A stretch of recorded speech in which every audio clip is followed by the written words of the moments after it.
दरम्यान जरांगे मोर्चा काढतील त्यावेळी आम्हालाही मोर्चाची परवानगी द्या अशी मागणी ओबीसी नेते प्रकाश शेंडगे यांनी मुख्यमंत्र्यांकडे केल्याचं समजतंय। नववर्षाच्या पहिल्याच दिवशी ओबीसी नेते प्रकाश अण्णा शेंडगे मंत्रालयात मुख्यमंत्र्यांच्या भेटीला पोहोचले।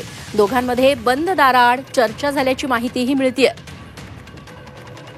मी मुख्यमंत्र्यांमध्ये भेट घेतली आणि त्यांच्याकडे मागणी केली की सराटेंची जी याचिका जी आहे ती ओबीसीच्या विरोधातली याचिका जी केलेली आहे की ओबीसीचं आरक्षण जे आहे ते घटनात्मक नाही आहे, ते बेकायदेशीर आहे, फक्त GR काढून घेतलेलं आहे आणि त्याला मोठं आव्हान त्यांनी दिलेलं आहे। ती जी याचिका जी आहे त्याच्यामध्ये एजी आणि ओबीसीचे नेते आणि ओबीसीचे संघटना यांच्यामध्ये समन्वय साधण्यासाठी एक तज्ज्ञांची समिती जी आहे ती समिती नेमण्याची मागणी आज मी मुख्यमंत्री महोदयांकडे केलेली आहे आणि अशा समिती नेमण्याची सुद्धा सूचना ज्या आहेत आज त्यांनी त्यांच्या विभागाला दिलेल्या आहेत।